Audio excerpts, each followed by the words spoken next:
which is not a scheduled bank. 56,000 in the inner column. Now what should I write? Balance with scheduled banks. Balance with scheduled bank. जो भी difference है लिख दो. 3,58,000. दोनों का total outer column में जाएगा 4,14,000. Go back to your main format. Next is short-term loans and advances. Is it not required for this? क्या आएगा ब्रैकेट में? कुछ नहीं आएगा, दिया तो है यार. Advance is short term, directly लिख दो 3,75,000. और एक रहता है अदर करंट एसेट. कुछ है क्या अच्छे से देखने का? वर्किंग मिनो, ये जो अदर इंफॉर्मेशन है, एडजस्टमेंट है, सब जगह है क्या? नहीं. अभी क्या करो मालूम है? एसेट के टोटल के लिए एक लाइन छोड़ दो. उसके बाद नेक्स्ट क्या आएगा?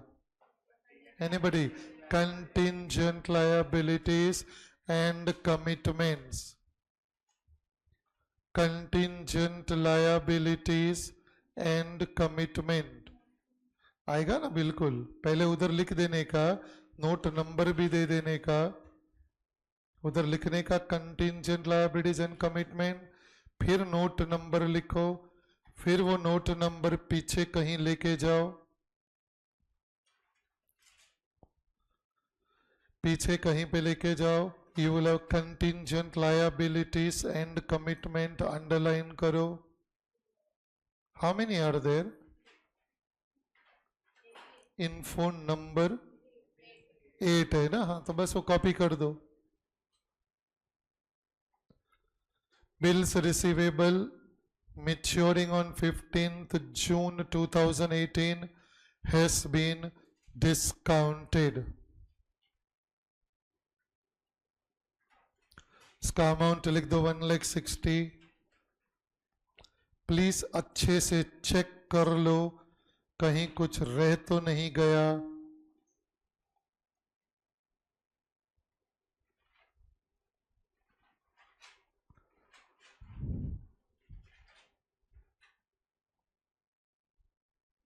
फिर एक एक करके वर्किंग क्लोज करो. बोलते जाओ, जैसे जैसे तुमको फिगर मिलते जाता है बोलते जाओ. Working number 1 is share capital 79,85,000. Double line से क्लोज करो, मेन फॉर्मेट में लेके जाओ. एंड लाइक वाइज एक एक वर्किंग ध्यान से क्लोज करो.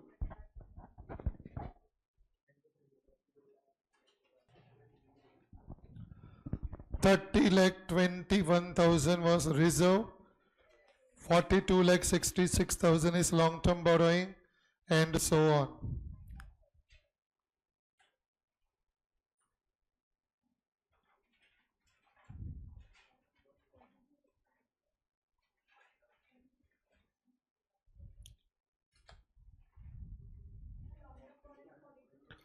$42,66,000 is correct.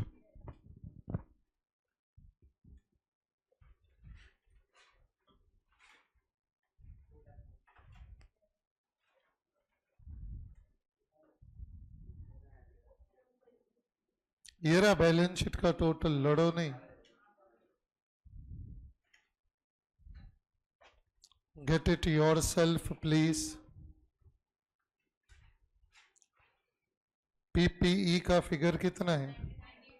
92 lakhs. आया? आंसर आया? Yes everybody. Will quickly go to the next question. आपका बैलेंस शीट का टोटल है 176,09,000. I don't like to talk crores. It is always better that you talk in terms of lakhs.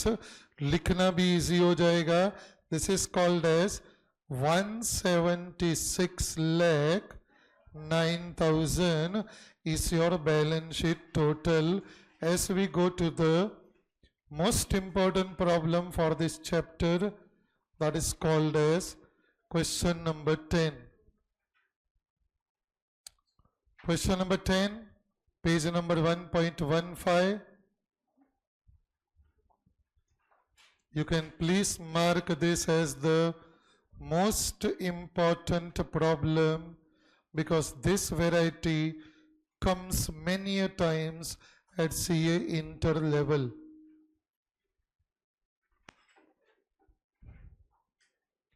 Format बाद में, format is homework.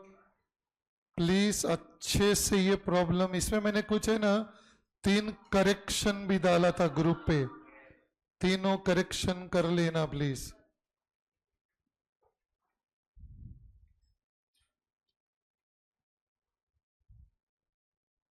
बोलो first correction क्या है जो trial balance के अंदर ही है. इन्वेंटरीज का डेट है 31 मार्च 2021.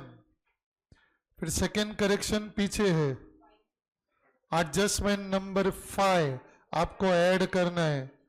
उधर देखो एक लाइन है, उधर लिख डालो. What is adjustment number 5?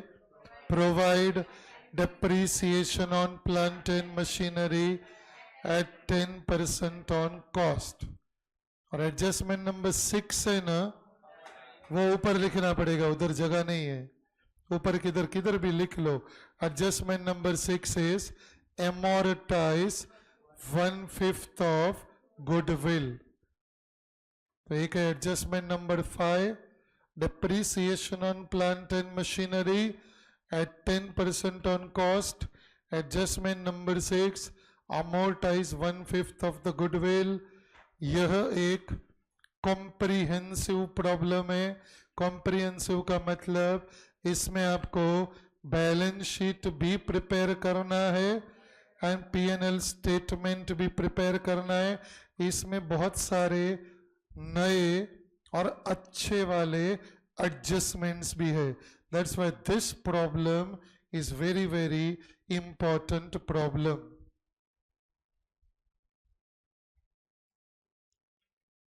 पढ़ो ध्यान से, क्लासिफाई करो ट्रायल बैलेंस को, एडजस्टमेंट का मार्किंग करो.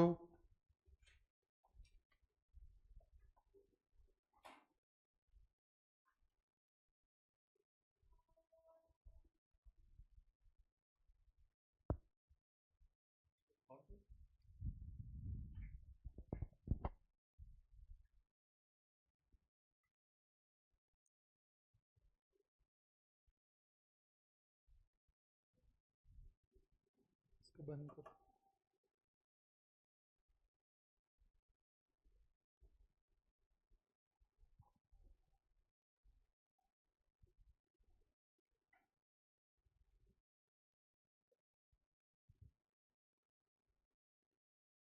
और एक छोटा सा स्पेलिंग का मिस्टेक है, कोई ढूंढ के बताओ. डिविडेंड, या it is not divided. Adjustment number 2 में डायरेक्टर्स डिक्लेयर्ड डिविडेंड ऑफ 5%. या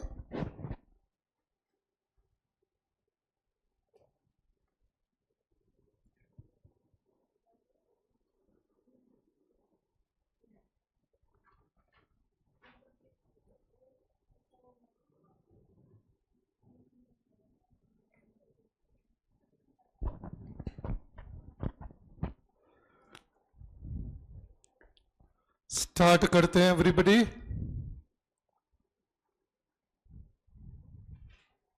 हो गया पूरा. एडजस्टमेंट का नंबर लिखा, नंबर ट्रायल बैलेंस के अंदर. नंबर नहीं लिखेगा तो होएगा कैसे दोस्त.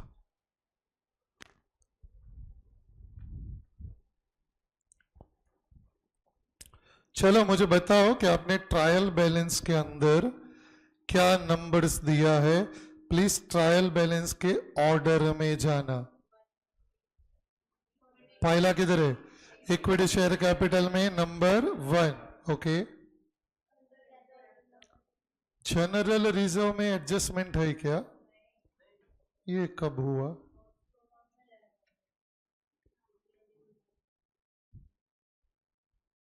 जनरल रिजर्व में कुछ नहीं है. चलो फिर एनीबडी. अरे नेक्स्ट कौन सा नंबर आपने दिया है। नेक्स्ट है प्रॉफिट एंड लॉस अकाउंट, उसमें आएगा number 2। I will explain that. Profit and loss account में नंबर 2 आएगा, क्योंकि इस बार मुझे डिविडेंड को रिकॉर्ड करना पड़ेगा। कोई बता सकता है अभी तक अपन रिकॉर्ड नहीं किया था, अभी कई को रिकॉर्ड करना पड़ेगा? Because it is on 31st March। Accounting standard 4 talks about events occurring after balance sheet date. ये आफ्टर बैलेंस शीट डेट नहीं है, ये ऑन बैलेंस शीट डेट है। इसको तो अपने को रिकॉर्ड करना ही पड़ेगा। तो प्रॉफिट एंड लॉस अकाउंट के सामने आएगा नंबर 2। बोलो anybody next. I don't know, तुम लोग ट्रायल बैलेंस के ऑर्डर में नहीं बोल सकते हो क्या? ऐसे नीचे ऊपर क्यों करवा रहे हो मुझे? That is wrong. Provision for depre, exactly provision for depre करके है ना, उसके ऊपर आएगा तुम्हारा एडजस्टमेंट नंबर 4 एंड 5। दो एडजस्टमेंट आएगा, adjustment number 4 and adjustment number 5। अब तुमको ट्रायल बैलेंस के अंदर सस्पेंस अकाउंट दिया रहेगा। एनीबडी? सस्पेंस अकाउंट के सामने एडजस्टमेंट नंबर 4 आएगा। नेक्स्ट है तुम्हारा लैंड डेट कॉस्ट, उसमें भी एक एडजस्टमेंट है 3। लैंड डेट कॉस्ट पे आएगा नंबर 3। नेक्स्ट है plant and machinery 4 and 5. 4 is about sale of machinery, 5 is about depreciation on machinery. तो 4 and 5 दोनों आएगा on plant and machinery। और एक है कहीं, anybody? गुडविल, गुडविल के ऊपर आएगा नंबर 6 आएगा अमोर्टाइजेशन। Ready everybody? स्टार्ट करते हैं। Please write down question number 10, page number 1.15। Question number 10, page number 1.15 लिखा।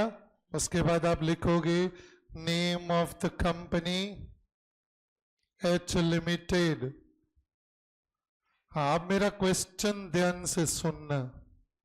इस प्रॉब्लम में ध्यान से सुनो, इस प्रॉब्लम में दोनों प्रिपेयर करने को बोला है, बराबर। लॉजिकली दोनों में से पहला क्या आना चाहिए? लॉजिकली दोनों में से पहला। See they will do their work whenever they come, don't look at them, otherwise मेरा फ्लो भी टूट जाता है। They will do their work, we should do our work. या ओके, चलो। सो बताइए, लॉजिकली पहले प्रॉफिट एंड लॉस आना चाहिए। Do you agree? क्योंकि प्रॉफिट एंड लॉस में से क्या मिलेगा? Net profit. वो नेट प्रॉफिट हम कौन से हेड में? रिजर्व एंड सरप्लस में लेके जाएंगे। सो लॉजिकली पहले P&L आना चाहिए, फिर बैलेंस शीट। लेकिन पार्ट 1 पार्ट 2 के हिसाब से जाना कंपलसरी है। एंड देयरफॉर फॉर्मेट में, सॉल्यूशन में first will be balance sheet. Even in the real life also, तुम किसी कंपनी का एनुअल रिपोर्ट उठा के देख लो, पहले बैलेंस शीट दिया रहेगा, because it is schedule 3 part 1। तो ये गलती नहीं करना please. So write down balance sheet as at, balance sheet as at 31st March 2021। ये तुम्हारा पेज नंबर 1 हो गया। अभी पीछे आ जाओ पेज नंबर 2 पे, उधर लिखने का statement of profit and loss for the year ended. Format वही है, it is statement of profit and loss for the year ended 31st March 2021। ये आपका पेज नंबर 2 हो गया। What is page number 3? Notes to accounts. So page number 3 पे आ जाओ, that is notes to accounts.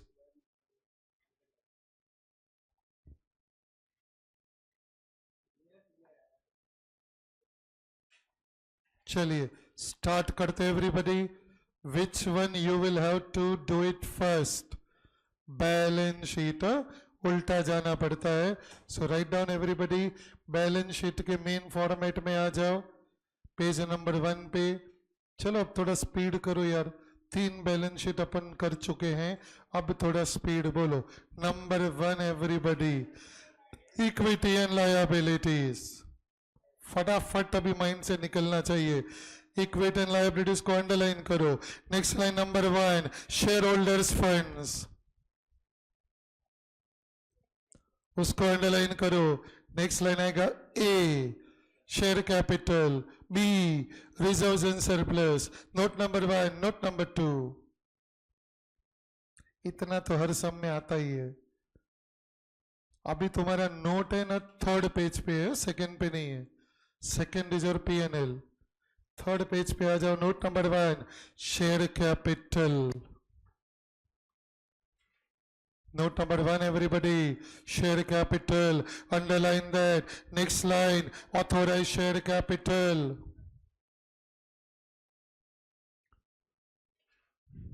Authorized share capital is info number 1. देख उधर से एक कॉपी करना है आपको, सब कुछ अच्छे से दिया हुआ है.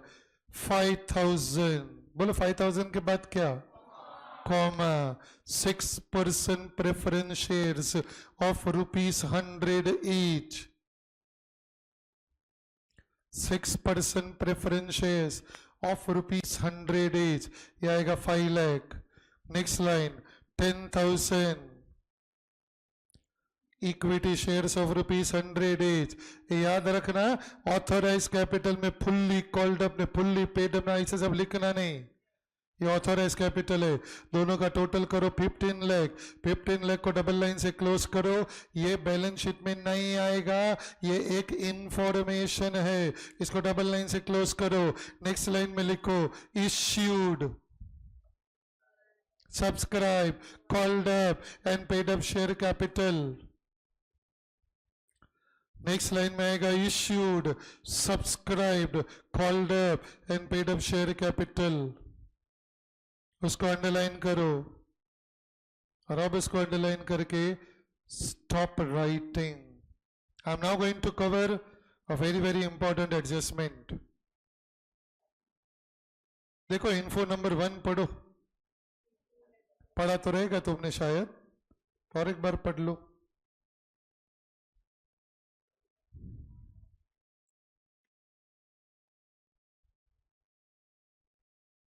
अच्छे से पढ़ो. इन्फो नंबर 1 देख, ध्यान से पढ़ो.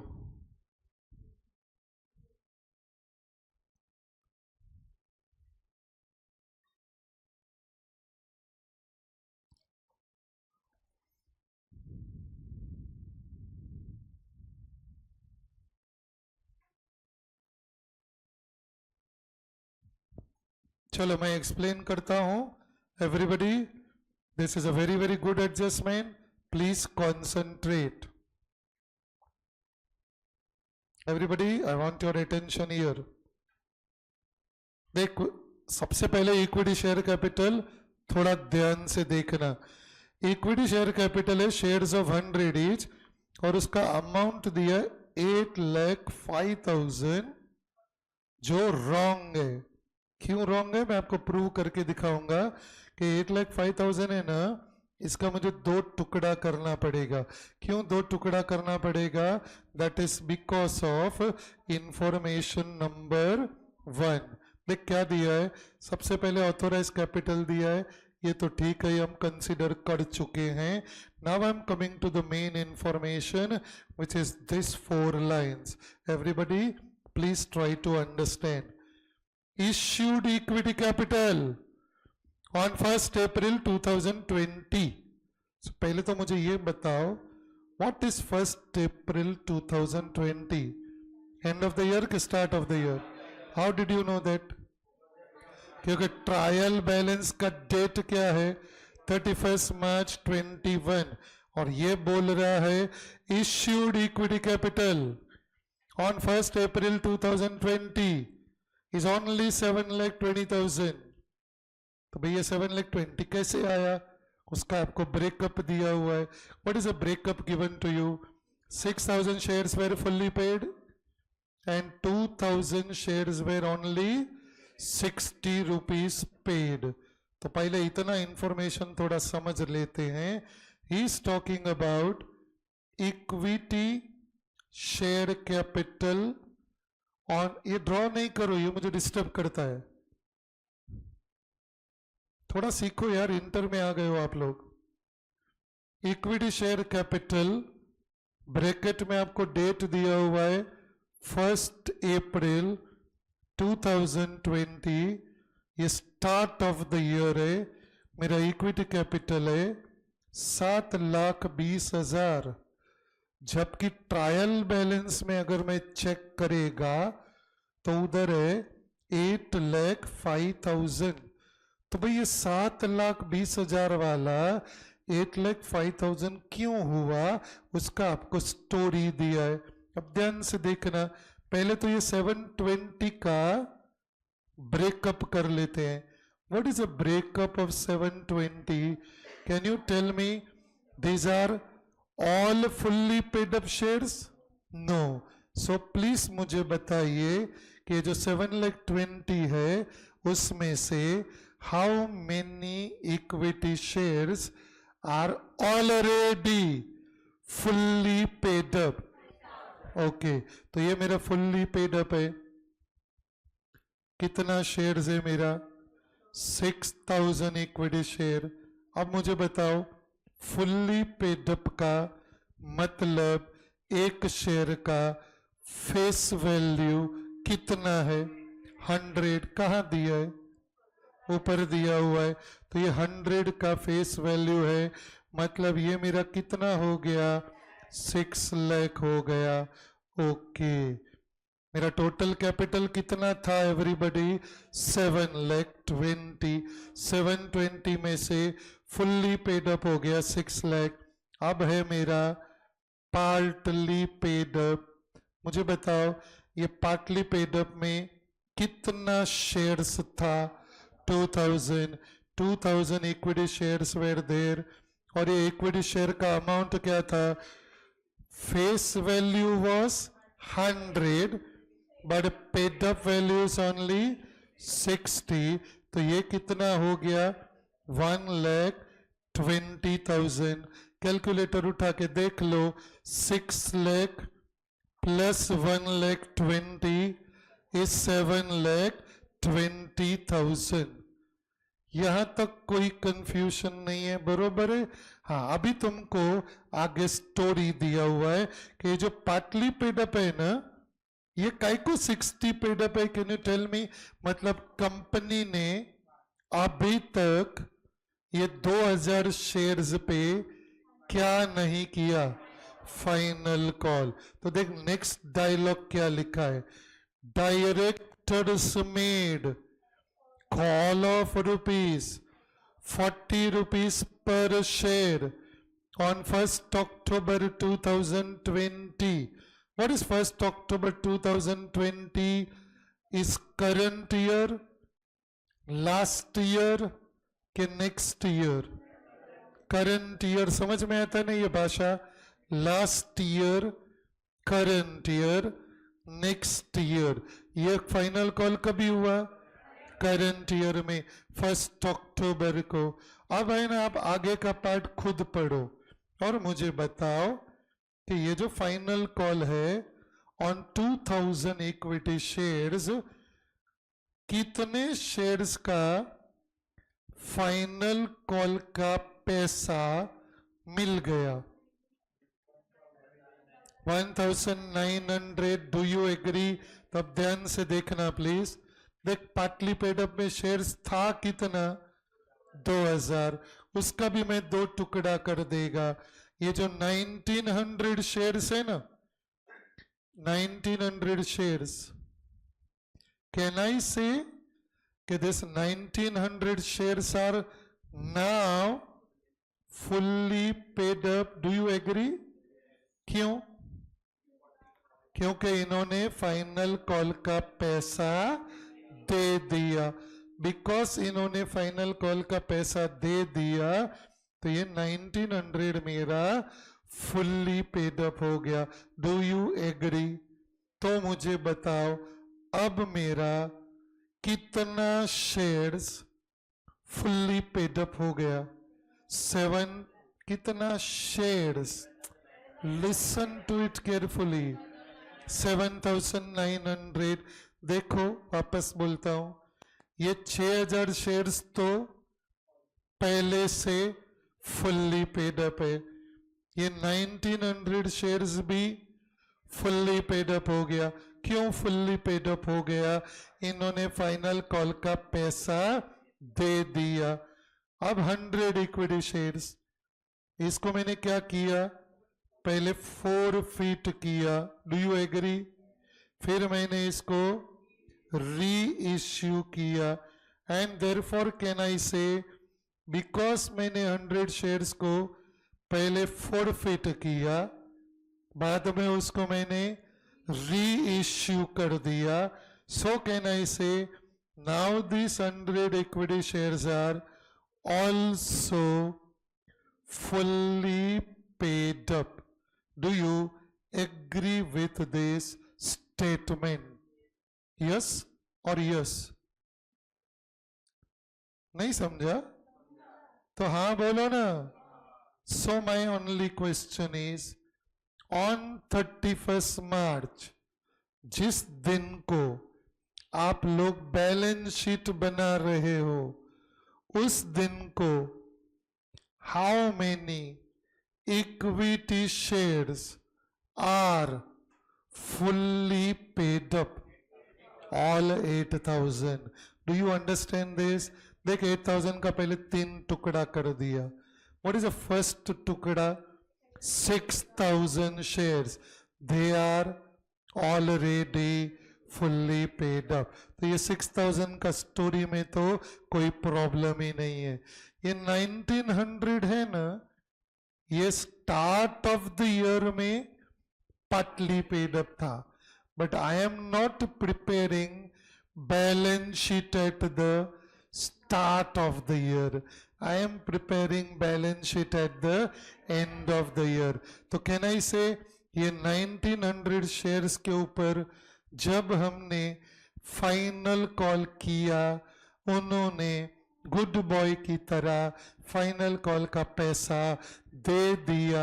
Therefore this 1,900 shares were partly paid up at the start of the year, but they are fully paid up at the end of the year.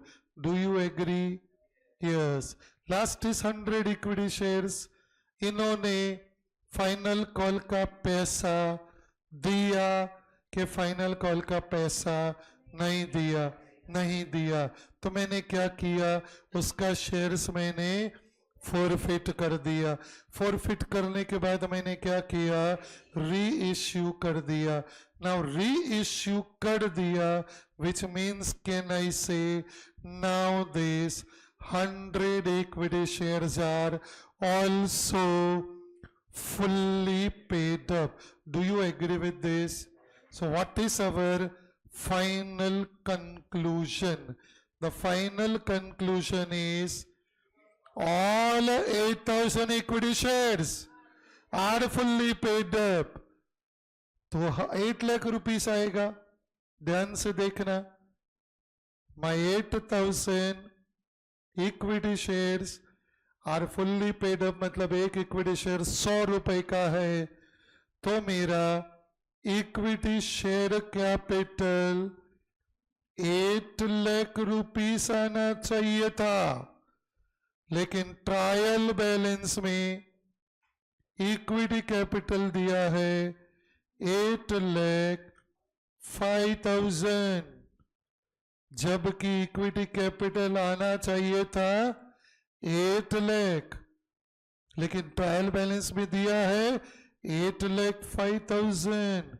The question is, ये जो 5,000 है ये कौन है? Okay, I will answer. It's okay, relax. जैसे जैसे मैं बोलते जाऊंगा, भूली दास्ता याद आती जाएगी, आराम से सुनना। Why this 5,000 cannot be share forfeiture account? पहले अपन थोड़ा वो रिवाइज कर लेते हैं। This 5,000 cannot be share forfeiture account because share forfeiture account में बैलेंस तभी आ सकता है if the shares are already forfeited but yet not reissued. The moment your shares are reissued, you cannot have balance in share forfeiture account. I repeat, share forfeiture account में balance तब भी आ सकता है if shares are already forfeited but not reissued. ये सुना हुआ लग रहा है पक्का? So the question is, पहचान कौन है ये 5,000 रुपया? Because equity capital trial balance में 8 लाख फायदा दिया है, लेकिन एक्चुअली तो इक्विटी कैपिटल सिर्फ 8 लाख है। 8,000 इक्विटी शेयर ऑफ 100 इज। ओ भाई साहब, आप कौन हो भाई साहब? कहाँ से आए हो भाई साहब? एनीबडी? पहचान कौन? Capital reserve, exactly. क्योंकि पूरी ट्रायल बैलेंस चेक कर लो, कहीं पे भी कैपिटल रिजर्व नहीं दिया है। अब देख कैपिटल रिजर्व आएगा कैसे, आपको बताता हूं। It is very very simple. Can you tell me everybody how many equity shares are forfeited? 100।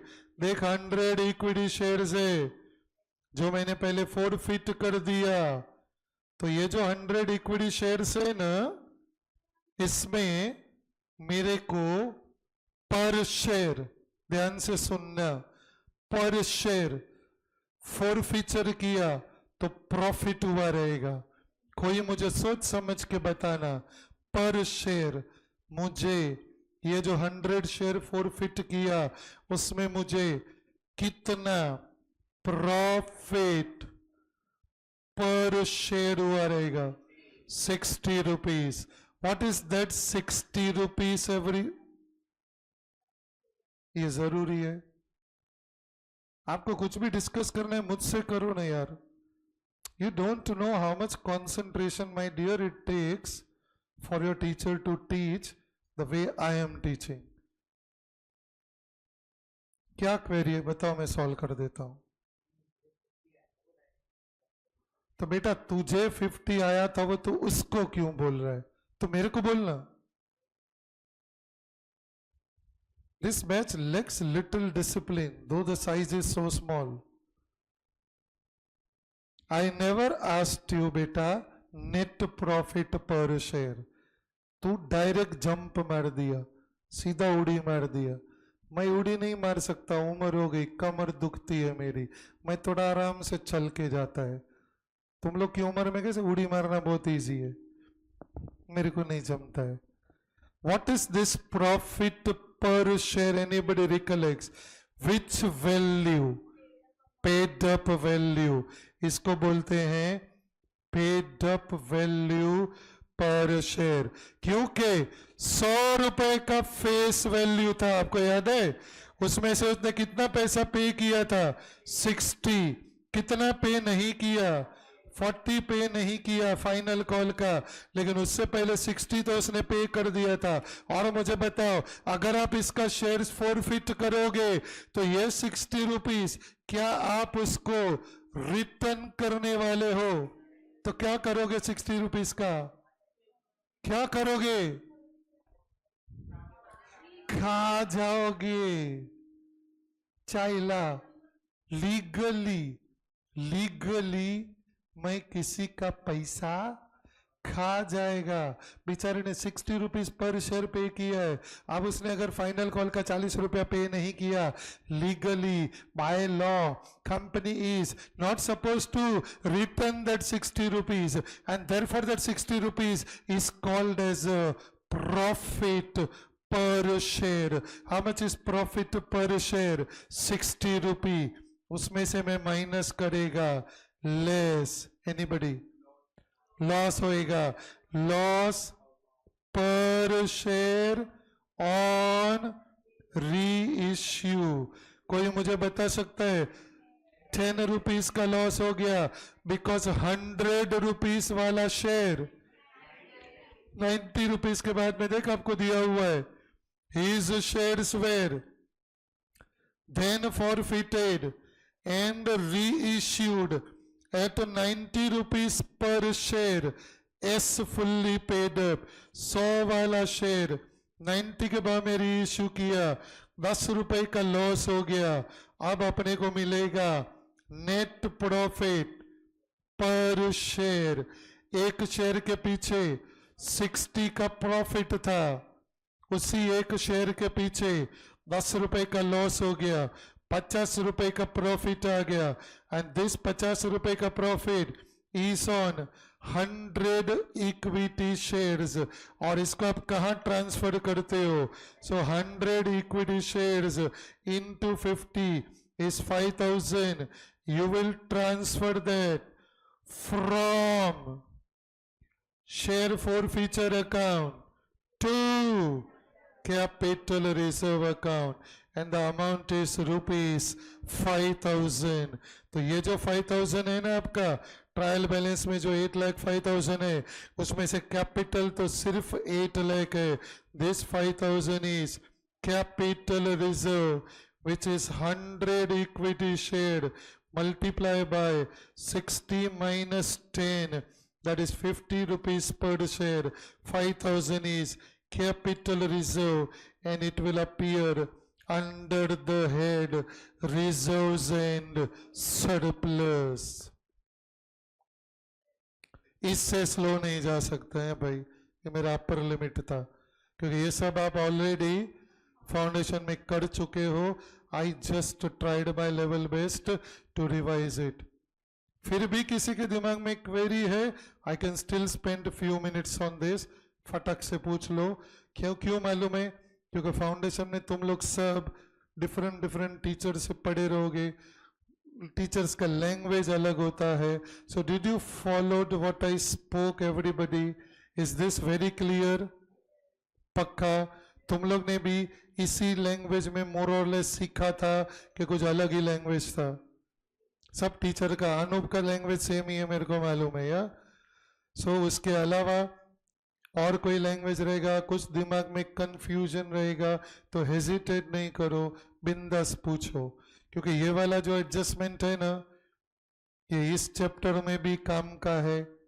यही वाला एडजस्टमेंट नेक्स्ट चैप्टर है buy back of equity shares, उसमें भी यही फॉरफीचर, री इश्यू, ये कैपिटल रिजर्व, ये सब आने वाला है। तो आपको जरा भी कुछ क्वेरी रहेगा तो आप प्लीज मेरे को पूछ लो। Sure everybody you followed? okay, so what is the conclusion therefore? आपने लास्ट क्या लिखा हुआ है? issued, subscribed, called up and paid up capital। तो आप मुझे सोच समझ के बताइए, मैं issued capital में सबसे पहले क्या लिखूं? that is wrong। I told you whenever there is equity share and preference share, which one you should write first is please preference shares। 5000 comma 6% preference shares, 5000 comma 6% preference shares of rupees 100 each, fully called up and fully paid up। Preference share में कोई call सिनेरियर्स नहीं है, कुछ नहीं है। इसको अपन बोलते हैं fully called up and fully paid up. ये आउटर कॉलम में जाएगा and the amount is rupees 5 lakhs। Okay, what is the next one please? 8,000 equity shares of rupees 100 each. 8,000 equity shares of rupees 100 each. बोलो इसके बाद fully called up and fully paid up. Now there are no calls in arrears because shares are already forfeited and reissued. तो अब कोई calls in arrears नहीं रहेगा. Can you please tell me what is the amount? 8 lakhs. What about that remaining 5,000? कौन से head में जाएगा? Reserves and surplus में जाएगा, इसके अंदर नहीं आएगा. चेक करो शेयर कैपिटल में. आपको याद है 3 एडिशनल इंफॉर्मेशन होता है जो मैं अब आखिरी बार रिवाइज करने जा रहा हूं. Can you please tell me 3 information under the head share capital? Shares issued for consideration other than cash. ये हो गया first. Second, shares issued without consideration, मतलब bonus shares.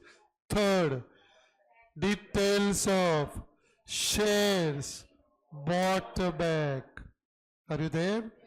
Check करो क्या तीनों में से कोई भी इंफॉर्मेशन हमारे वाले प्रॉब्लम में है क्या? Say no.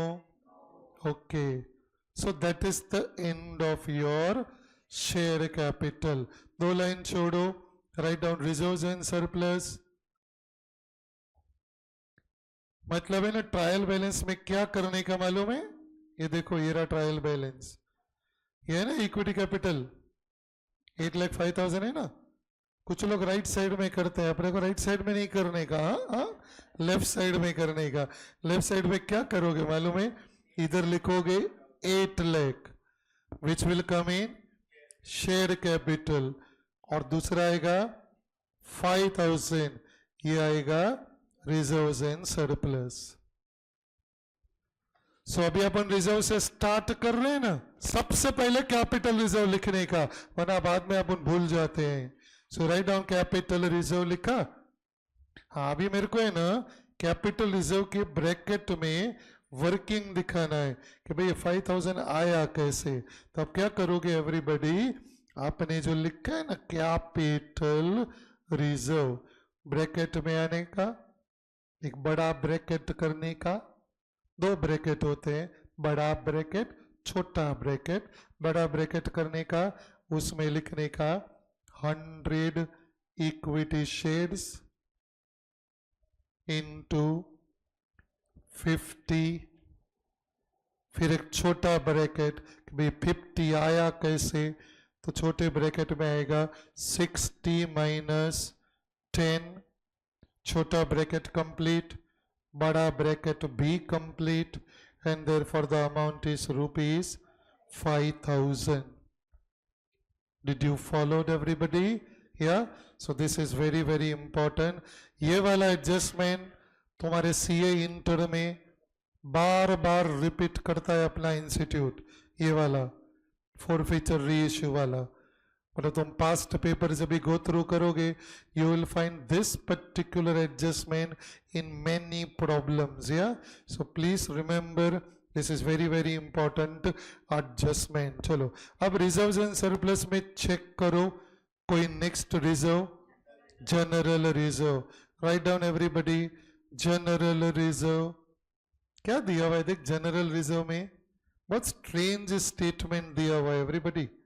देख क्या दिया, पढ़ रहा हूं मैं, ये देखो एवरीबॉडी प्लीज कंसंट्रेट. अब जो बताने जा रहा हूं ये बिल्कुल नया पॉइंट है आपके लिए, तो प्लीज थोड़ा ध्यान से सुनना. And when I am explaining nobody should in between draw the format etc.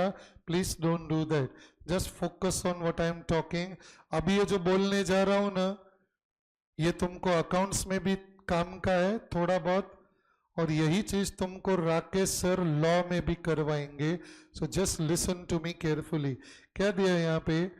On 31st March 21 directors declared a dividend of 5% on equity share transferring any amount that may be required from general reserve. मतलब ये बोलना क्या चाह रहा है मालूम है कि डायरेक्टर ने 5% डिविडेंड डिक्लेयर किया. अब ये जो 5% डिविडेंड है ना, ये इन्होंने 31 मार्च को डिक्लेयर किया, which is last day of the current year. लेकिन 31 मार्च को जब डिविडेंड डिक्लेयर करते हैं ना, तो वो टाइम पे डायरेक्टर्स को पता नहीं होता कि मेरे को नेट प्रॉफिट है और कितना नेट प्रॉफिट है. यू अंडरस्टैंड ना? क्योंकि डिविडेंड देने के लिए क्या चाहिए? Net profit. क्यों 31 मार्च को नेट प्रॉफिट पता नहीं है उसको? अभी तक फाइनल अकाउंट नहीं बना है. इनफैक्ट फाइनल अकाउंट बनाने से पहले ऑडिटिंग करना पड़ेगा. ऑडिटिंग करने के बाद जब आप फाइनल अकाउंट बनाओगे तो आपको पता चलेगा कि भाई आपको प्रॉफिट है कि कितना प्रॉफिट है. देख, उतना उनको जजमेंट आ जाता है कि प्रॉफिट है. ऐसा थोड़ी है साल भर बिजनेस कर रहा हूं, मेरे को इतना नहीं समझेगा क्या कि प्रॉफिट है. हाँ, एग्जैक्ट कितना प्रॉफिट है आई डोंट नो.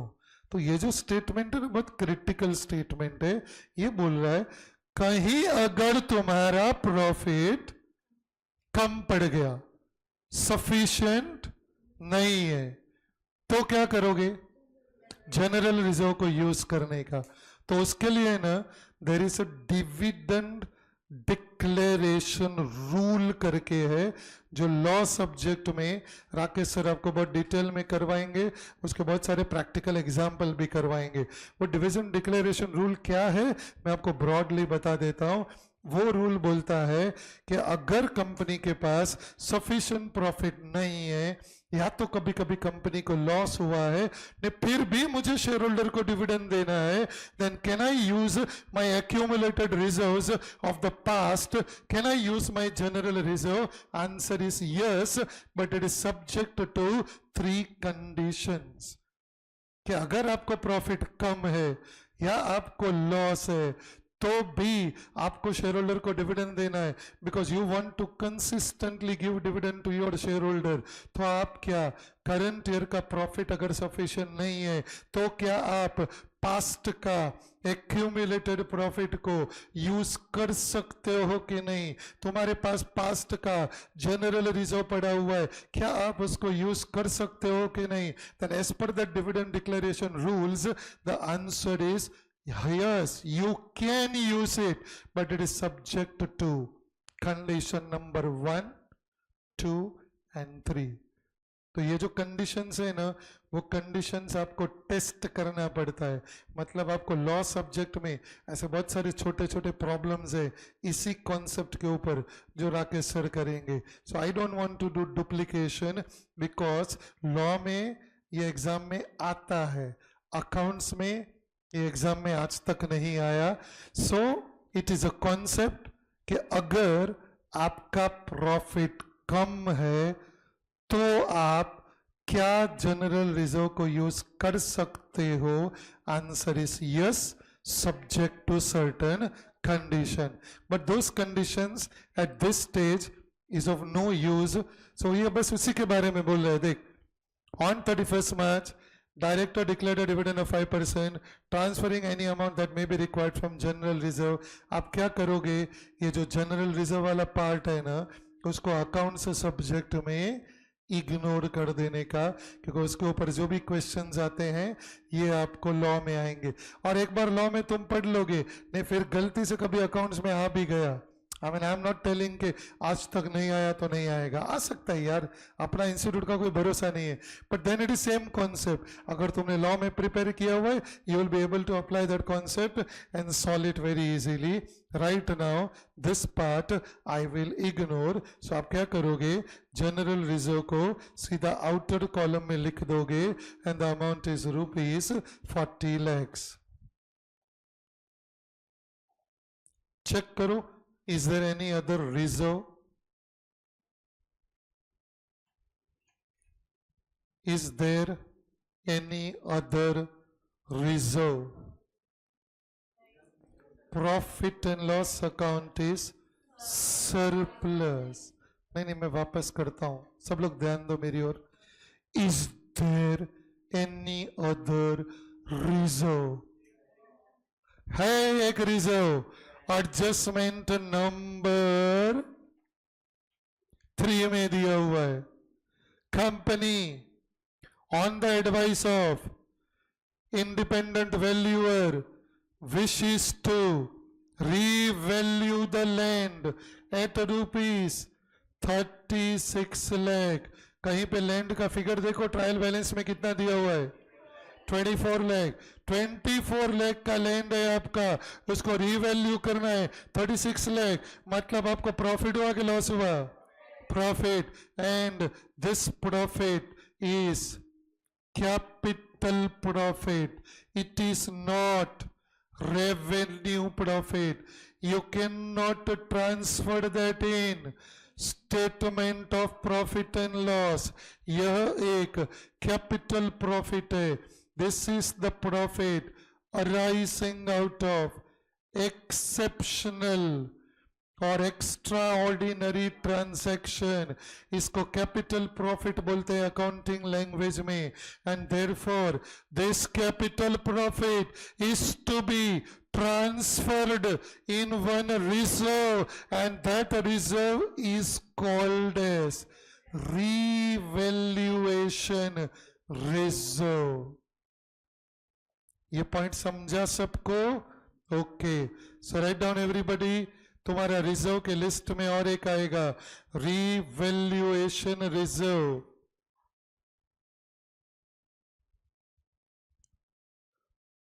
और इसको इनर कॉलम में लिखने का 0।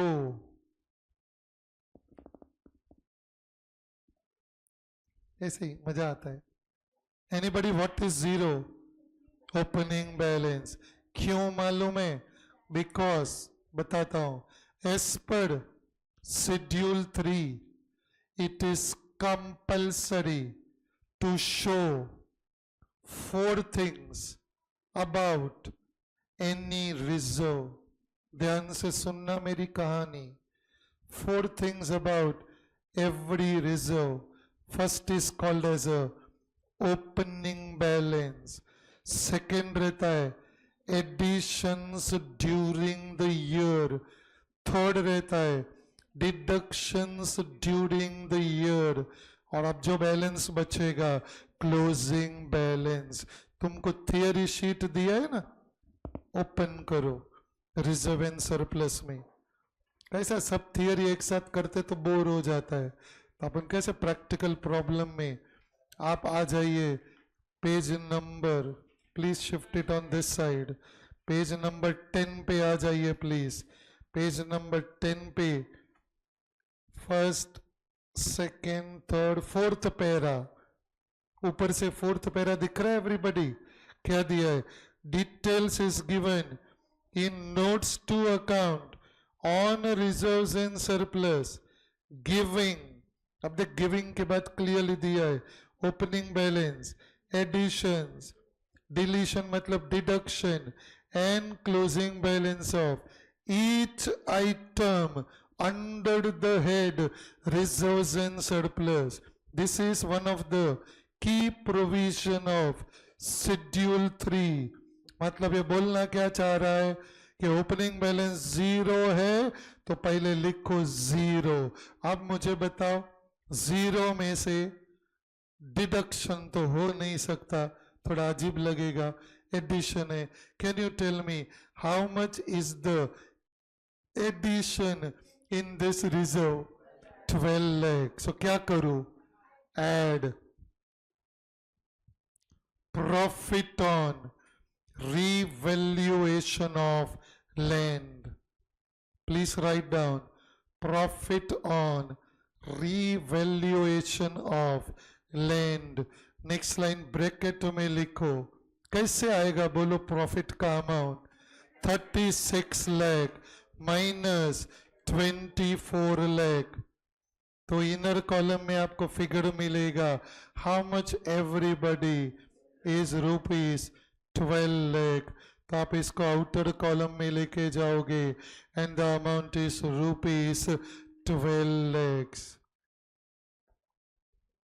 एसी बंद करूं? मैं कैसे करूं बेटा, मुझे तो कोई रिमोट देता ही नहीं है। किधर है? अच्छा इधर, करता हूं। एवरीबडी ये वाला पार्ट समझ आना, रिवैल्यूएशन वाला। अच्छा मेरे को बताओगे ये 12 लाख का 2 इफेक्ट आएगा ना? क्यों 2 इफेक्ट आएगा? एडजस्टमेंट्स में दिया है ना, तो कोई बता सकता है इसका दूसरा इफेक्ट किधर आएगा? पीपीई में, लैंड में ऐड करोगे, तो वो हम अभी नहीं कर सकते। जब भी अपन पूरा लायबिलिटी खत्म करके जब भी पीपीए में आएंगे तब अपने को इसका दूसरा इफेक्ट देना पड़ेगा। Do you agree? तो ये याद कैसे रहेगा यार इतना?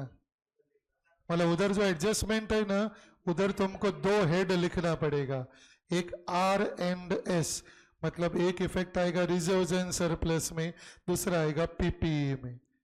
तो ये जब भी तुम प्रॉब्लम पढ़ते हो ना पहली बार, तो ही तुमको ऐसे नोट करके रखना पड़ता है ताकि आप भूल नहीं जाओ। देख तुम 11th-12th में क्या था मालूम है? 11th-12th में तुम जब भी एडजस्टमेंट का 2 इफेक्ट देते थे ना, दोनों इफेक्ट तुम साथ में ही देते थे फटक से। PL account debit side, balance sheet asset side, closing stock, trading account credit side, balance sheet asset side, तो उसमें भूलने का सवाल ही नहीं था। लेकिन अभी कंपनी फाइनल अकाउंट में क्या है मालूम है? एक इफेक्ट एक हेड के अंदर आता है, दूसरा इफेक्ट दूसरे हेड के अंदर आता है, तो उसमें तो 10-15 मिनट का गैप हो जाएगा, क्योंकि तुमको फॉर्मेट तो ऑर्डर में ही बनाना पड़ेगा। अभी एक इफेक्ट है रिजर्व एंड सरप्लस में, फिर रिजर्व के बाद तो बहुत सारा है, नॉन करंट लायबिलिटीज आएगा, करंट लायबिलिटीज आएगा, फिर एसेट्स आएगा, उसमें कहीं जाके पीपीई आएगा, ऑलमोस्ट 10 मिनट का गैप हो जाएगा। फिर वो 10 मिनट में भूल नहीं जाओ, उसके लिए वो वहां पे पेंसिल से लिखना पड़ता है।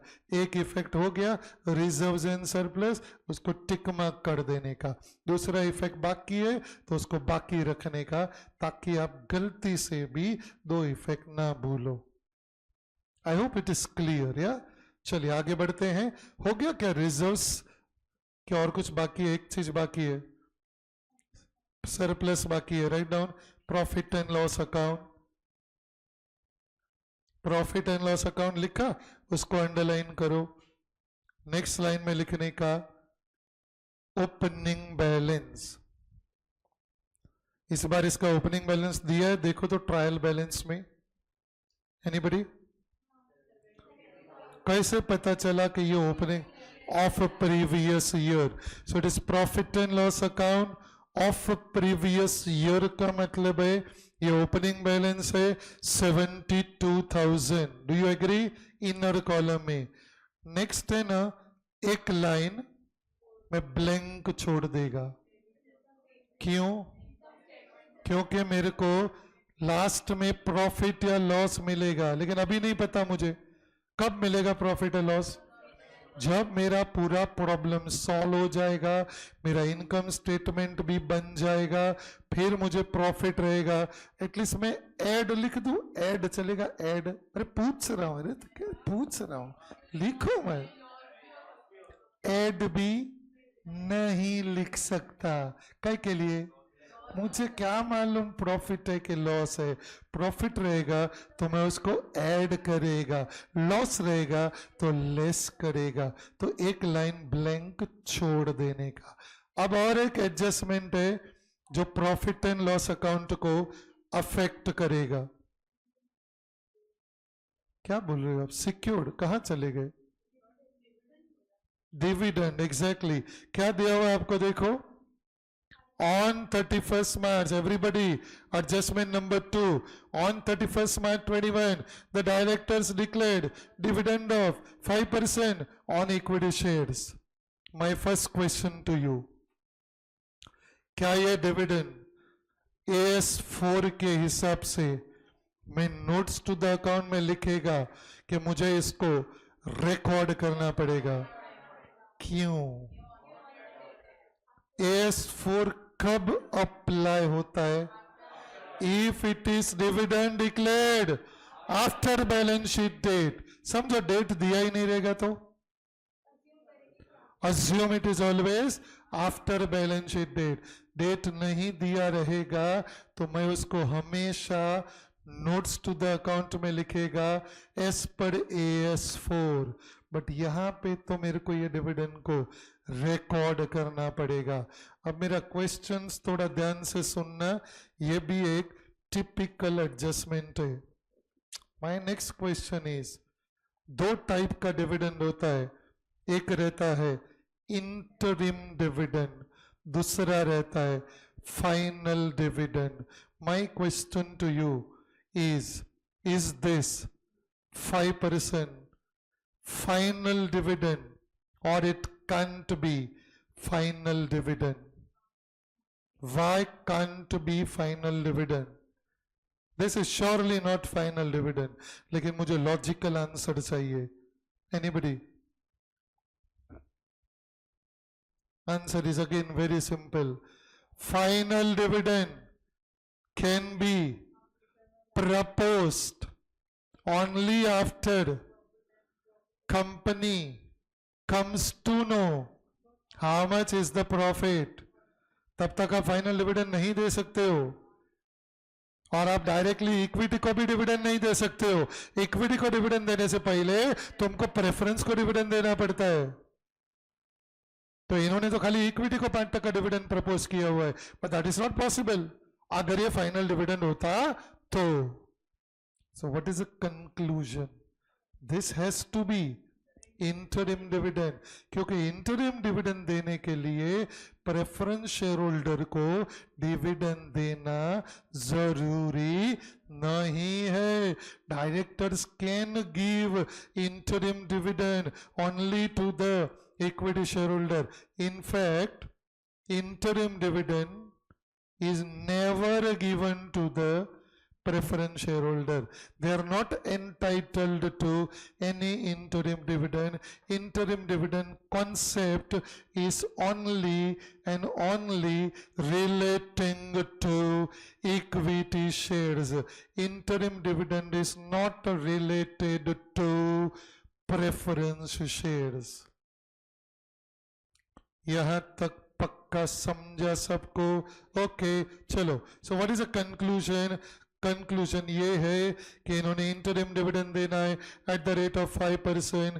Can you please tell me therefore it will be 5% of what figure? 8 lakh. Obviously अपना इक्विटी कैपिटल 8 लाख है, 8 लाख 5,000 नहीं है। 8 लाख 5,000 गलत है, उसमें 5,000 रुपए का कैपिटल रिजर्व है। सो 8 लाख का 5% करो 40,000। अब मुझे इसको रिकॉर्ड करना पड़ेगा because it is declared on 31st March. This is not event occurring after balance sheet date. तो इधर आप अकाउंटिंग स्टैंडर्ड 4 अप्लाई नहीं कर सकते। तो अब मुझे बताइए, मुझे मेरे प्रॉफिट में से 40,000 का डिविडेंड देना है। What will happen to my P&L account? Less हो जाएगा। एक लाइन ब्लैंक छोड़ देने का, उसके बाद लिखने का less declared equity dividend, declared equity dividend लिखा। नेक्स्ट लाइन ब्रैकेट में कैलकुलेशन दिखा दो please. It is 5% of 8 lakhs and therefore it is 40,000 bracket में लिखो। बस अभी PL का जो टोटल है उसका आउटर कॉलम में लेके जाओ। लेके जा सकते हो? किसने लिया आउटर कॉलम में? कोई फंसा नहीं तेरी की। क्यों नहीं लेके जा सकते? बिकॉज मुझे नहीं पता कितना नेट प्रॉफिट है, कितना नेट लॉस है, इसके लिए मैं उसको ब्लैंक छोड़ देगा। I hope it is clear या? चलो सो आगे बढ़ते हैं। Go to your main format everybody. Next आएगा number 2, non current liabilities. Next आएगा number 2, that is non current liabilities. Please इसको अंडरलाइन करो। नेक्स्ट लाइन आएगा ए में आएगा लॉन्ग टर्म बोरोइंग्स। ए में आएगा लॉन्ग टर्म बोरोइंग्स, ये आपका नोट नंबर 3 हो जाएगा। इसका नोट तो बनाना ही पड़ता है हमेशा, क्योंकि वो सिक्योर्ड अनसिक्योर्ड लिखना रहता है। 2 लाइन छोड़ के आएगा नोट नंबर 3, उसमें आप लिखोगे लॉन्ग टर्म बोरोइंग्स, उसको अंडरलाइन करो। प्लीज ट्रायल बैलेंस में चेक करो कुछ है क्या। 9% डिबेंचर एक ही है, लिख दो 9% डिबेंचर। नो, यू रिमेंबर ना, डिबेंचर में कुछ नहीं दिया रहेगा तो सिक्योर्ड लेना है। So right on secured, secured को अंडरलाइन करो। नेक्स्ट लाइन में आएगा 9% डिबेंचर, नेक्स्ट लाइन में आएगा 9% डिबेंचर, और एक ही है 4 लाख। आई थिंक एक ही है ना, और कुछ नहीं है ना, नहीं है। चलो सो आगे बढ़ते हैं everybody, go back to your main format. Number 3 current liabilities, वो दिमाग में रिमाइंड कर लेने का, और कुछ है ही नहीं। देखो नॉन करंट में, so you will go for current liabilities, underline that. बोलो करंट लायबिलिटी में शॉर्ट टर्म बोरोइंग है, लिख डालो। मेरे बाप का क्या जाता है, किसी को दिखा क्या शॉर्ट टर्म बोरोइंग? एक आइडिया करते हैं, बाजू वाले सम में से ले लेते हैं। शॉर्ट टर्म बोरोइंग लेना है, बाजू वाले सम से लेना है, नहीं लेना है ना, तो अरे मजाक कर रहे हैं यार। सो ऑब्वियसली अब नहीं है तो लिखना भी नहीं। So which is the first one? Trade payable, that's right. Write down trade payable. ये नोट नंबर कौन सा होगा? कुछ नहीं होएगा, नोट नहीं आएगा ऑब्वियसली। सो डायरेक्टली फिगर लिखो, दिया हुआ है देखो, ट्रेड पेएबल कितना है? 10,40,000 डायरेक्टली अमाउंट आ जाएगा, 10,40,000, विच इज द नेक्स्ट वन। हो गया, लायबिलिटी हो गया। एसेट चालू करो, आर यू श्योर? मतलब ऐसा पूछना मेरा कर्तव्य है तो ऐसे ही पूछ रहा हूं, क्योंकि तुम लोग ने एडजस्टमेंट आगे पीछे सब देखा है कि नहीं मुझे नहीं मालूम, फिर अचानक कुछ निकलेगा तो फिर बोलना नहीं मेरे को। पक्का बोलो ना। नहीं यार, कुछ तो था, मेरे को ऐसे याद आ रहा है, मेरे को बहुत याद आ रहा है। यू नो तुमने क्या गलती किया बताता हूं। वो जो डिविडेंड है ना 5%, तुमने उधर पेंसिल से लिखा नहीं है कि इसका कौन सा 2 इफेक्ट आएगा। बताओ तो जरा, फर्स्ट इफेक्ट किधर दिया है तुमने? अरे ऐड थोड़ी था, एनीबडी? माइनस किधर से किया? P&L, मतलब ये कौन से हेड में आया? Reserves and surplus. उधर लिखा है देखो तो नीचे, एडजस्टमेंट में रिजर्व्स एंड सरप्लस। ये तो एक इफेक्ट हो गया। अब मुझे बताओ, ये वो डिक्लेयर्ड डिविडेंड है जो अभी तक पे नहीं हुआ, तो ये आएगा अदर करंट लायबिलिटी। तो उधर लिखने का दूसरा effect OCL, that is other current liability. इसके लिए मैंने आपको बोला, हर एडजस्टमेंट पढ़ने का उसका 2 इफेक्ट कौन से हेड में आएगा वो लिखने का। चलो सो लिखो, मेन फॉर्मेट में जाओ, अदर करंट लायबिलिटीज। हाँ, अभी इसका वर्किंग शायद नहीं बनाना है तो ब्रैकेट में लिख सकते हो, डिक्लेयर्ड इक्विटी डिविडेंड। वर्किंग में जाने की जरूरत नहीं है शायद, you can directly right declared equity dividend, no working, and therefore what is the amount everybody? 40,000। 2 line छोड़ के आएगा नंबर 2 assets, फिर आ जाएगा आपका नंबर 2 assets। assets को अंडरलाइन करो प्लीज।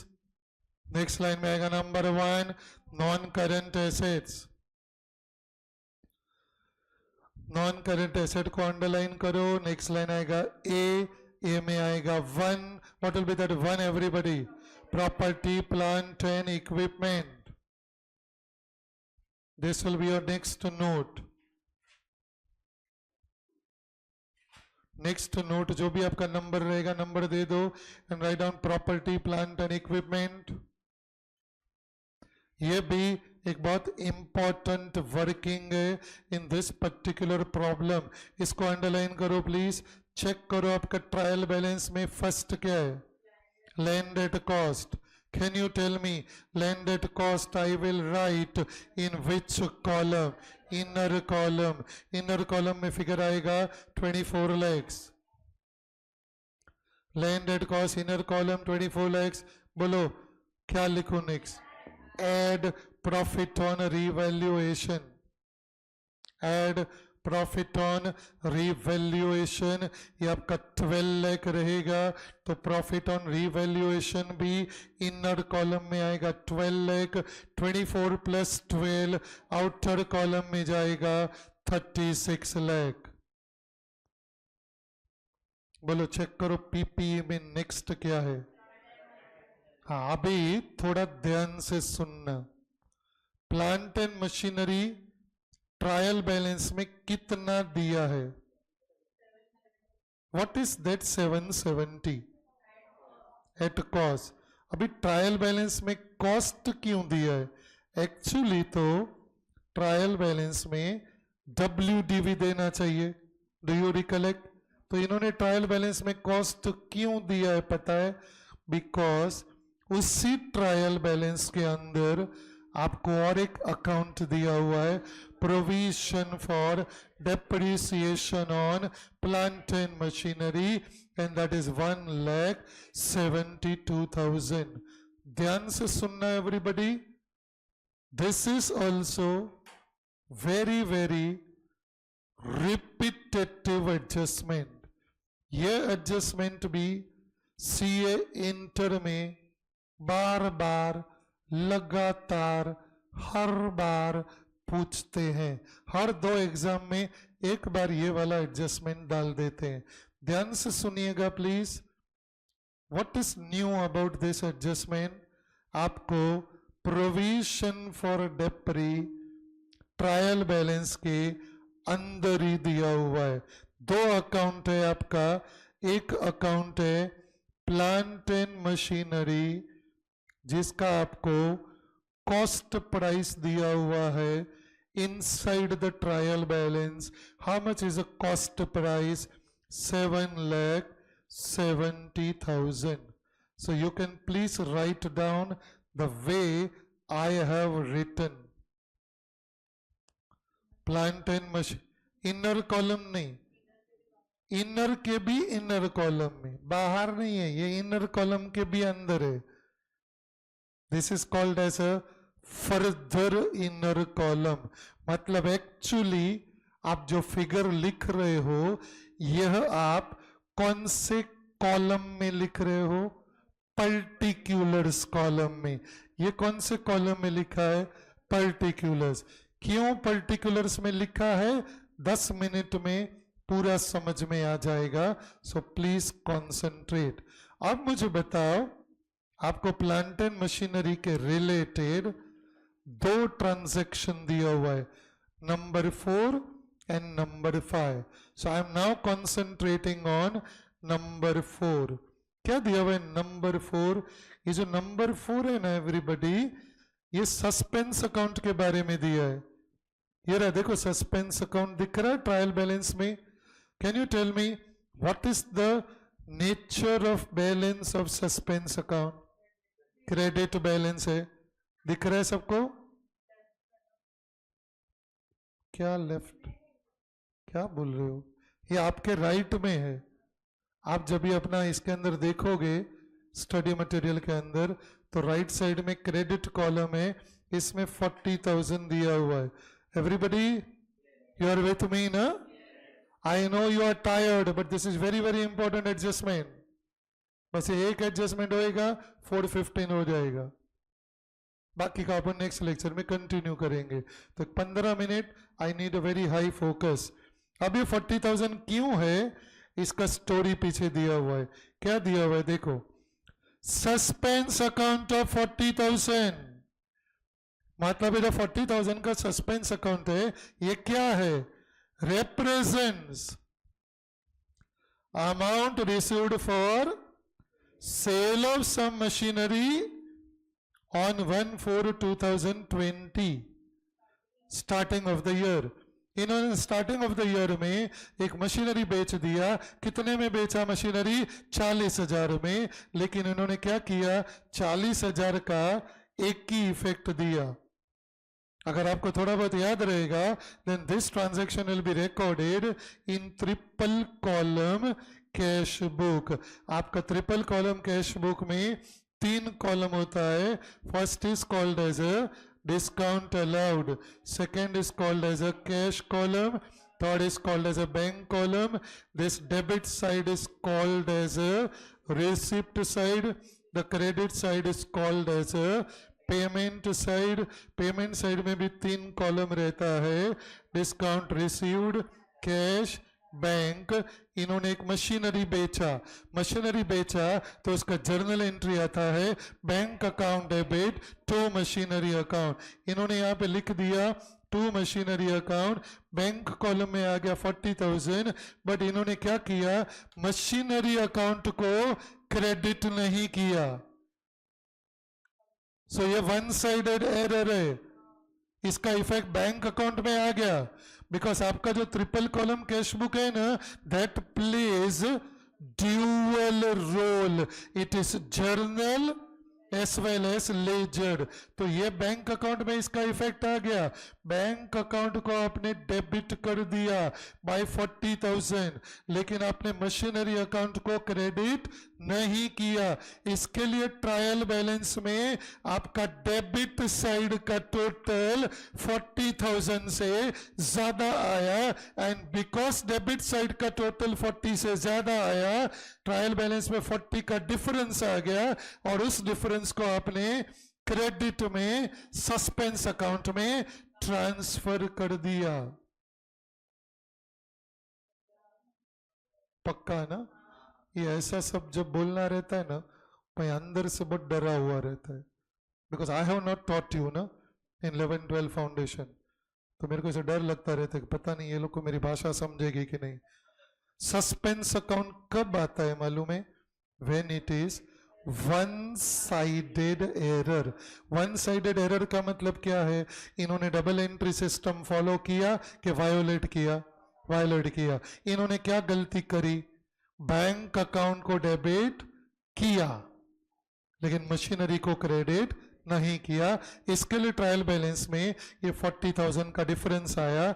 एंड दिस 40,000 ये रहा, देख, suspense account of 40,000 represents amount received. ये पैसा मिला, मेरे बैंक अकाउंट में पैसा आया from sale of some machinery on 1/4. अब ये मशीनरी का आपको स्टोरी दिया हुआ है. ये स्टोरी बहुत इंपॉर्टेंट है. ये मशीनरी का कॉस्ट कितना था? आपने एक मशीनरी बेचा, इस मशीनरी का कॉस्ट कितना है आपको दिया है. The cost of the machinery is ₹1 lakh. फिर आपको दिया हुआ है the एक्यूम्यूलेटेड depreciation thereon being 30,000. Can you tell me, ये 30,000 सिर्फ एक साल का डेप्रीसिएशन है कि ये 30,000 टोटल डेप्रीसिएशन है? टोटल. कोई बता सकता है इन्होंने ये मशीनरी कब खरीदा रहेगा? I want date. 3 साल पहले एग्जैक्टली, बिकॉज डेप्रीसिएशन का रेट है 10% ऑन ओरिजिनल कॉस्ट. 1 लाख का 10% में करेगा 10,000 होएगा. 3 साल का 30,000 हो गया. तो इन्होंने 3 साल में टोटल लेस प्रोविजन फॉर डेप्री है 30,000. तो मुझे मिलेगा WDV कितना मिला? 70,000. इसको मैंने कितने में बेचा है? सेल्स वैल्यू कितना है इसका? 40,000. मतलब मुझे इसके ऊपर लॉस ऑन सेल हुआ 30,000. अब मुझे किसका किसका इफेक्ट देना पड़ेगा मालूम है? ये जो कॉस्ट है ना 1 लाख, कॉस्ट है ना 1 लाख, ये मुझे क्या करना पड़ेगा? किस में से लेस करना पड़ेगा? Which figure? फिगर बोलो, अमाउंट. 7,70,000. क्योंकि 7,70,000 का जो मशीनरी है उसी में से मैंने एक मशीनरी जिसका कॉस्ट 1 लाख रुपीस था वो मैंने बेच दिया. Do you agree? Yes. Second figure है 30,000. ध्यान से सुनो. सेकेंड फिगर है 30,000 प्रोविजन फॉर डेप्री. इसको भी मुझे कोई तो भी अमाउंट में से लेस करना पड़ेगा। अमाउंट बोलो, अमाउंट 1,72,000। क्योंकि अगर आप कोई भी मशीनरी बेच देते हो तो उस मशीनरी का जो कॉस्ट रहेगा उसको ओरिजिनल कॉस्ट में से माइनस करो, और उस मशीनरी का जो प्रोविजन फॉर डेप्री रहेगा, जो एक्यूमुलेटेड डेप्री रहेगा, उसको टोटल प्रोविजन फॉर डेप्री जो है 1,72,000 उसमें से माइनस करो। Hello, are you there? Third है ये 40,000, जिसका इफेक्ट मुझे देने की जरूरत नहीं है क्योंकि इसकी वजह से मेरा सस्पेंस अकाउंट 0 हो जाएगा। Do you agree? क्योंकि बैंक अकाउंट में डेबिट मुझे करना है कि बैंक अकाउंट में डेबिट ऑलरेडी हो चुका है, खाली मैंने मशीनरी अकाउंट में से अभी तक इफेक्ट नहीं दिया था। इसकी वजह से सस्पेंस अकाउंट आ गया, तो अब मेरा सस्पेंस अकाउंट निकल जाएगा। And the last effect that I will have to therefore give is on loss on sale of machinery. This will go in my statement of profit and loss under the head other expenses. समझा ना? तो effect number 1, less rupees 1 lakh from the total original cost of rupees 770. Effect number 1. Effect number 2, 30,000 will be deducted from total provision for डेप्री rupees 1,72,000. ये 40 का effect आएगा? नहीं। Third effect है loss on sale 30,000, इसका effect आएगा statement of PNL में other expenses. मतलब आपको क्या करना पड़ेगा, वो जो एडजस्टमेंट है ना ये वाला, इधर क्या क्या लिखना पड़ेगा? PPE,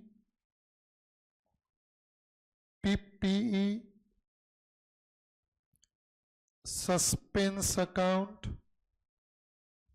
and other expenses. समझा कि नहीं? पक्का ना? चलो तो अब इफेक्ट देते हैं। आपने लास्ट क्या लिखा था? Plant and machinery at cost लिखा? Yes everybody? अभी कोई मुझे बता सकता है इसको मैंने पर्टिकुलर्स कॉलम में क्यों लिखा? क्या करना है इसमें? 1 लाख माइनस करना है ना, तो ये तो मैं इधर भी कर सकता था, इधर करके उसको बाहर लेके जा सकता था क्योंकि प्रोविजन फॉर डेप्री भी है, तो इधर लिखूंगा तो बाहर नहीं लेके जा सकता। इसके लिए पर्टिकुलर कॉलम में लिखा है, नेक्स्ट लाइन में लिखो लेस। लेस में आएगा कॉस्ट ऑफ मशीन सोल्ड, मतलब मैंने जो मशीन बेच दिया उसका कॉस्ट माइनस करेगा। कितना आएगा उसका कॉस्ट बताइए एवरीबॉडी? 1 लाख। 1 लाख माइनस किया आपने, अब आप क्या करोगे? इसको इनर कॉलम में लेके जाओगे एंड दैट इज 6,70,000। कोई मुझे बता सकता है व्हाट इज दिस 6,70,000? अगर इसके लिए मुझे कुछ नाम चाहिए। रिटर्न डाउन वैल्यू कैसे आएगा बेटा? ये भी कॉस्ट, ये भी कॉस्ट, तो ये भी cost. This is called as a cost of unsold machinery. ये सब सुना नहीं है क्या? इसको बोलते हैं, ये 1 लाख को कॉस्ट ऑफ सोल्ड मशीनरी, तो वो 670 को क्या बोलते हैं? Cost of unsold machinery. अब नेक्स्ट लाइन में लिखो less provision for depreciation. Less provision for depreciation underline किया। नेक्स्ट लाइन में लिखने का ओपनिंग बैलेंस। चेक करो कितना है, अभी कोई गेस मार सकता है कहाँ लिखूं? Which column? Particulars column, exactly 1,72,000। इसमें करेंगे less provision for depre on sold machine. जो मशीन मैंने बेच दिया उसका प्रोविजन फॉर डेप्री मुझे माइनस करना है। Can you tell me how much? 30,000। इसको माइनस किया, अब जो फिगर आएगा, I will not like to take it in the inner column. I would still write that in the particulars column only. Anybody can tell me why? Current year डेप्री आएगा। How much is current year डेप्री? हाँ, अब मुझे बताओ 10% of 670 minus 142, or is it 10% of 670? Why? Because it is which method? Straight line method. लेकिन अगर बोला होता WDV method, then I will take 10% of 6,70,000 minus 142 करूंगा तो WDV मिलेगा, उसका 10% लेगा। बट ये वाले प्रॉब्लम में it is 10% on original cost and original cost is ₹670। Do you agree? So how much the depre? 67,000। 67 depre मुझे चार्ज करना है। What will therefore happen to this provision? कम हो जाएगा कि बढ़ जाएगा? कम कब होता है? जब आप कोई मशीनरी बेच देते हो तो उसका डेप्रिसिएशन हम माइनस कर रहे हैं। ये तो आप क्या कर रहे हो? और डेप्रिसिएशन चार्ज कर रहे हो। तो अगर और डेप्रिसिएशन चार्ज करोगे तो नेक्स्ट लाइन में आएगा add depreciation on unsold machine. जो भी अनसोल्ड मशीन है उसके ऊपर मुझे डेप्रिसिएशन चार्ज करना पड़ेगा, विच विल बी 10% ऑफ 6,70,000, तो आएगा 67,000। तो ये आएगा आउटर कॉलम में 2,09,000। ये आउटर कॉलम में भी ब्रैकेट में लिखने का। क्यों ब्रैकेट में? Because 6,70,000 is the original cost, उसमें से माइनस करना है 2,09,000। तो आपको आउटर कॉलम में क्या मिलेगा? 4,61,000। What is 461 everybody? अच्छा, anybody? What is 461? WDV. Do you agree? 6,70,000 is the original cost, minus 2,09,000 is provision for डेप्री। तो आउटर कॉलम में जो आया 461, ये WDV है। My last question, suspense account आएगा कि अब कैंसिल हो जाएगा? कैंसिल हो जाएगा। और एक last question, is this adjustment number 4 all effects are given or anything is pending? What is pending? Other expense may loss on sale. Did you follow everybody? Yeah, we will continue in the next week. Next week के आपके time table में 2 lecture नहीं रहेगा, एक ही lecture रहेगा, because some college exams are going on. तो एक 8 दिन के लिए थोड़ा स्लो डाउन कर रहे हैं हम लोग। एक टीचर का लेक्चर आएगा। किसका एग्जाम है? Because that is what I got the information from timetable department. Somaiya का 3 अप्रैल से। तो नेक्स्ट वीक में किसका एग्जाम है? पोदार वाला है और इसका एग्जाम है। ठीक है, चलो। So because time table department told me कि हर सेंटर से ये बोल रहे हैं बच्चे लोग कि अभी थोड़ा स्लो करो। We can't stop the lecture obviously. नहीं, जिसका नहीं है उसका प्रॉब्लम नहीं है, जिसका है वो लोग काउंटर पे जाके सेंटर पे जाके बोलते हैं let me recheck it again. चलो सो एवरीबडी ये वाला एडजस्टमेंट बहुत इंपॉर्टेंट था, एवरीबडी फॉलोड दिस राइट? ठीक है चलो, so will continue my next lecture.